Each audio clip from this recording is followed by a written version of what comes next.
friends. Hope you're all doing well. Welcome to my kitchen where I am in the process of making another recipe from my recipe box. Today it is a little bit of an oddball. It is a legacy gem, but I do have a recipe card in my box for this recipe. I am making lamb pie. So lamb pie comes from my mother-in-law Madeleine. It's a recipe from my husband's side of the family. She taught me this recipe quite a while ago. I call it sort of a semi-legacy gem because I got the recipe card, but I've done a lot of things differently with it over the years to make it what it is. So you can also do the same, as I always encourage. Once I lay everything out for you, you can add different things that will make it your own. So I did say in the process, because I've got some things started, so let me go through what I've got going on here for you today, and then we'll put this whole thing together. Starting with ground lamb. So I have some lamb, about 3 pounds of ground lamb. Ground lamb is sometimes difficult to find in the supermarket. You might find it in a specialty store, you might order it online, or you can special order it with the butcher. Especially in the quantity that we need for this recipe, somewhere between 2 and 3 pounds, whatever you can manage to get at the store will work for this. I've got 3 pounds today. This recipe is like shepherd pie in that it's potatoes and ground meat, but it has a very much a French flair, not a British flair or an English flair that you might get with a shepherd's pie. So like I said, we brown up the lamb. Lamb has a lot of fat, and you can see here I've got a whole bowl of fat here. I wanted you to see that so that you can understand how much fat there is in lamb, and it's not marked. It doesn't say 85% lean or 90% lean. So make sure that you definitely brown it well. And then what I usually do is I put it into a bowl with some paper towel to make sure that that really soaks up all of the oil or the fat from the lamb and gets it out of the dish. So 3 pounds is a lot of lamb. You'll probably do it in batches. Take it out with a slotted spoon and just put it to the side. Here I'm doing my mashed potatoes. You can go to my video for my mashed baked potatoes and see how I do mashed potatoes.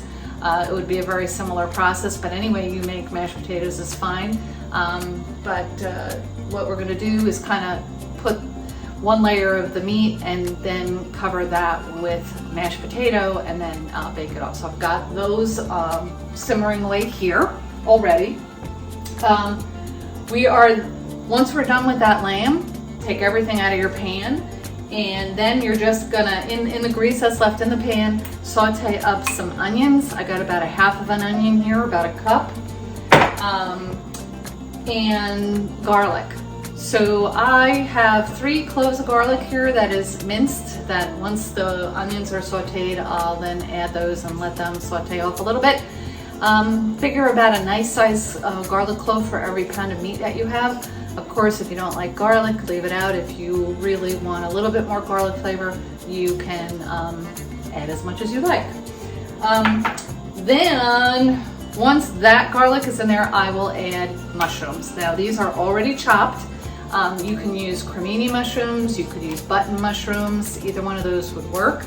But you're gonna saute those with the vegetables and let them get nice and brown and caramelized. So you can buy them sliced or buy them whole. Just make sure you clean them well and then dice them up.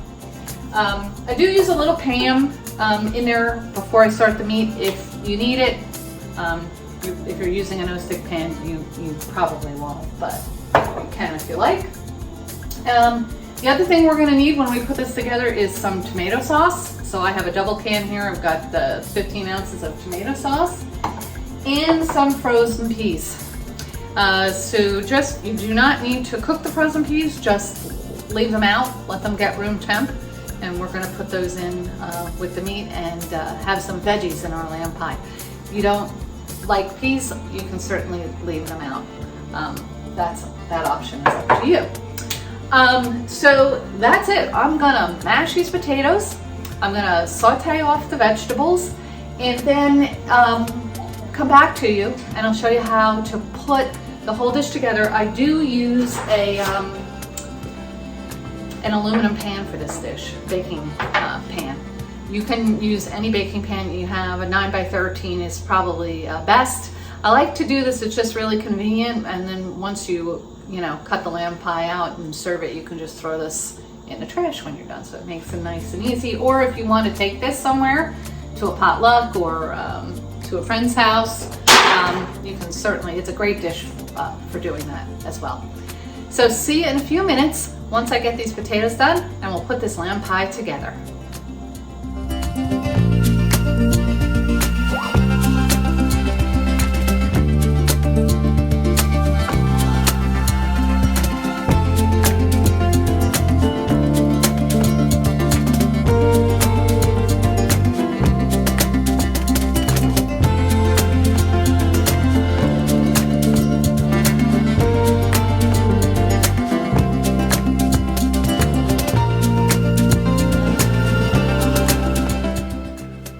So I've got all the lamb pie prep work done and we're ready to assemble the dish.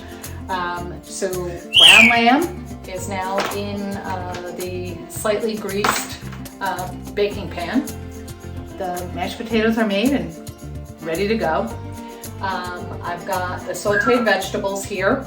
So the onions, the garlic, and the mushrooms are all here ready to go. And as you saw, once I got done sauteing the vegetables in the same pan that I actually sauteed the meat in, there was a lot of good frond at the bottom of the pan. So I just put a little bit of water in there and just sauteed it a little bit, and I made a really, really flavorful juice that I'm gonna add to this lamb pie just to amp up the flavor a little bit. You can skip that step if you want to. It just looks so good to me. I just didn't want to throw it down the drain. So I made this beautiful gravy, and we're gonna put that into the lamb pie as well. That should give it some really good flavor. So from here, it's pretty simple. All we do is add the ingredients. So I'll put the peas in. You can do this in any order you want. There's no rule as to how things go in. Let's put the veggies.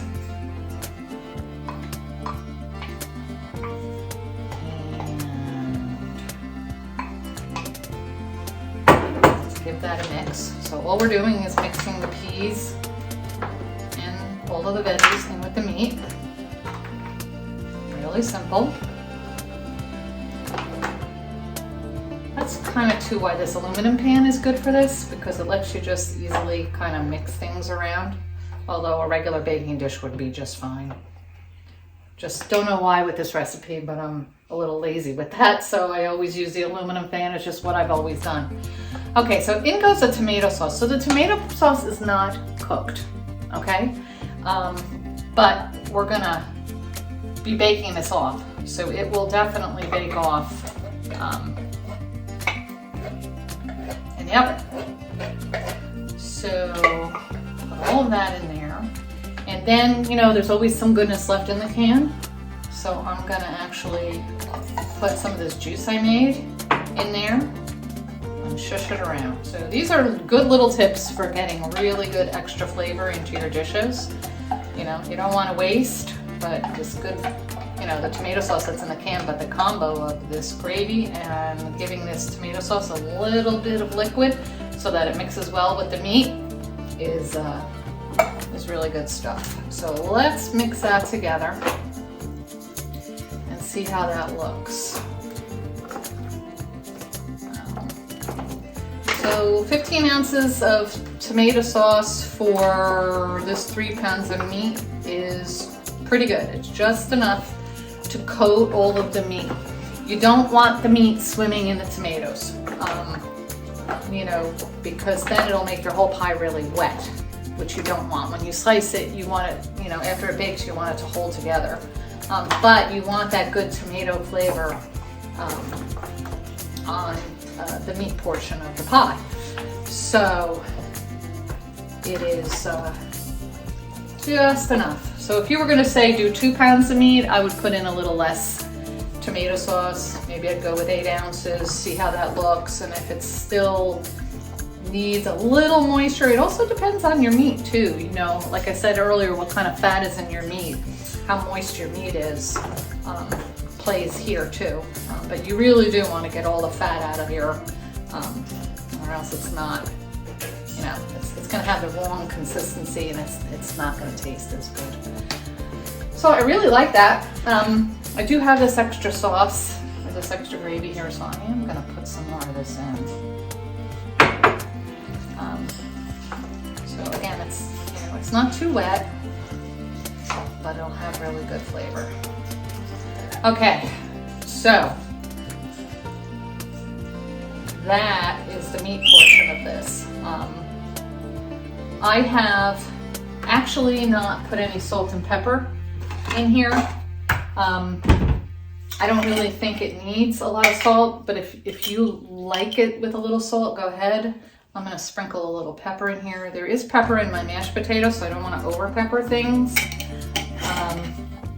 And I don't know, maybe I'll just put a tiny, tiny, tiny little bit of salt in the meat as well. You can do the step, not do the step. You can taste this at this point if you want. I'm pretty confident it's pretty good, so I don't think I need to do that, but if you want to taste it, it's all completely edible because pretty much everything in here is cooked. All right, so now we just flatten the whole thing out because now we're going to put on our mashed potatoes. All right, so here's our mashed potatoes. Again, remember, you can see how I made those in my video. And we're just gonna, this is about 3 pounds of potatoes to 3 pounds of meat. If you want a thinner layer of potato, you can do less. But I think the 3 and 3 actually works good. My recipe card here calls for 2 pounds of meat. That's the original recipe that Madeleine actually gave me here. I don't know, I find that 2 pounds of meat, you know, depending on who you've got eating, isn't really going to stretch enough for a couple of meals. So I like to do the 3. All right. We have our potatoes, and we simply just spread that out over the top of the meat. Nice and nice.